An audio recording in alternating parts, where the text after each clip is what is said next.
নমস্কার বন্ধুরা, আমি অরিন্দম চলে আসলাম আজকে এই মুহূর্তে বিরাট বড় একটা ডিএ আপডেট নিয়ে। 19 তারিখে কিন্তু সারা পশ্চিমবঙ্গটা ভিত কিন্তু নাড়িয়ে দিয়েছে। সেখানে শুধু ডিএ যারা আন্দোলন করছে শুধু তারা নয়, যেখানে যেগুলো চাকরি বেকার ছেলে মেয়েদের আন্দোলন, সবাই একজোট হয়ে রাস্তাতে নেমেছে সরকারের বিরুদ্ধে। সরকার যারা চাকরি করছে তাদের মায়না বাড়াচ্ছে না, বেকার ছেলেমেয়েরা রাস্তায় বসে ন্যাড়া হচ্ছে। তার পরিপ্রেক্ষিতে 19 তারিখ কিন্তু শহীদ মিনার, হাজরা মোড় থেকে, কলকাতার হাজরা মোড় থেকে শহীদ মিনার পর্যন্ত কিন্তু বিরাট বড় একটা আন্দোলন হয়েছে 19 তারিখ। তার প্রভাব কারণ ভাস্করবাবু যা জানিয়েছিলেন, ডিএ আন্দোলনের আহ্বায়ক যে ভাস্করবাবু, ভাস্কর ঘোষ মহাশয়, ভাস্কর ঘোষ কিন্তু আগে থেকে কিন্তু বলেছিলেন যে আমরা বড় কোনো স্টেপ নেওয়ার আগে সরকারকে আগে জানাবো আমরা। সো সেই অনুযায়ী তারা জানিয়েছে সরকারকে যে তাদের সাথে এসে মমতা বন্দ্যোপাধ্যায় এসে তাদের সাথে কথা বলুক, তাদের সমস্যার কথা সমাধান করুক। বাট তাতে কিছু হয়নি। ওই দিন এত বড় আন্দোলন করার পরেও কিছু হয়নি। সারা দেশে যে আন্দোলনটা ছড়িয়ে গেছে, কলকাতার রাস্তা কয়েক ঘন্টার জন্য পুরো স্তব্ধ হয়ে গেছে। কলকাতা এত ব্যস্ততম একটা রাস্তা, সেই রাস্তাটা পুরো স্তব্ধ হয়ে গেছে। এবার কিন্তু ডিএ আন্দোলন যারা করছে, ডিএ আন্দোলনটা এবার কিন্তু অনশন চলছে এবং অনশন করবে। 20 জন নাম সিলেক্ট করেছে, তার মধ্যে 4 জনকে সিলেক্ট করা হয়েছে অনশনের জন্য। এবার থেকে অনশন চলবে, ধর্মঘট চলবে, রাজ্যে একটা অচল অবস্থা সৃষ্টি করতে চলেছে ডি আন্দোলনকারীরা। সো বন্ধুরা, ভিডিওটা কিন্তু আপনাদের কাছে খুব গুরুত্বপূর্ণ হতে চলেছে। সো ভিডিওটা স্কিপ না করে প্রথম থেকে শেষ পর্যন্ত দেখার অনুরোধ রইল। কমছে বেতন, মিলছে না বর্ধিত মহার্ঘ ভাতা, আস্তিনে অস্ত্র লুকিয়ে বিস্ফোরক আন্দোলনকারীরা।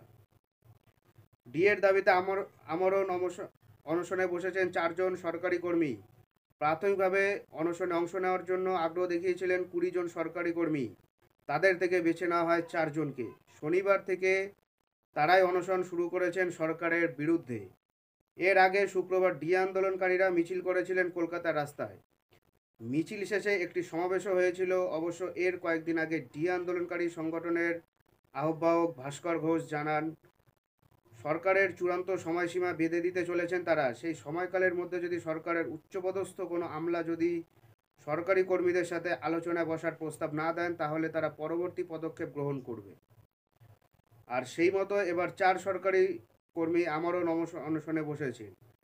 আগের ঘোষণা অনুযায়ী 20 ডিসেম্বর দুপুর 1টার মধ্যে মুখ্যমন্ত্রী বা সরকারের উচ্চপদস্থ কোনো আমলাকে ডিএ আন্দোলনকারীদের সাথে আলোচনায় বসতে হবে। তবে মঞ্চের অবস্থান স্থলে সরকারের কোনো প্রতিনিধিত্ব যায়নি।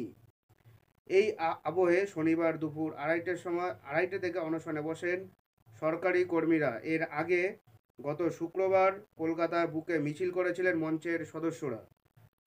শিয়ালদা এবং হাওড়া থেকে সরকারি কর্মীরা মিছিল করে ধর্মতলাতে আসেন। এদিকে আন্দোলনকারীদের দাবি, যদি কেন্দ্রীয় হারে ডিএ না দেওয়া হয় তবে পরবর্তীকালে অনশনকারীর সংখ্যা আরও বাড়তে চলেছে। এদিকে ভাস্কর ঘোষ জানিয়েছেন যে 29 তারিখ থেকে লাগাতার ধর্মঘট করবেন সরকারি কর্মীরা। এছাড়া আরও কিছু পদক্ষেপ করার কথা বলেন তিনি, তবে সেই সব পদক্ষেপের বিষয়ে খোলসা করে তিনি কিছু বলতে চাননি। এদিকে ডিএর পাশাপাশি শূন্য পদে স্বচ্ছ নিয়োগের দাবিতেও তোলেন ভাস্কর ঘোষ। অস্থায়ী কর্মীদের স্থায়ীকরণ নিয়েও সরব হন তিনি।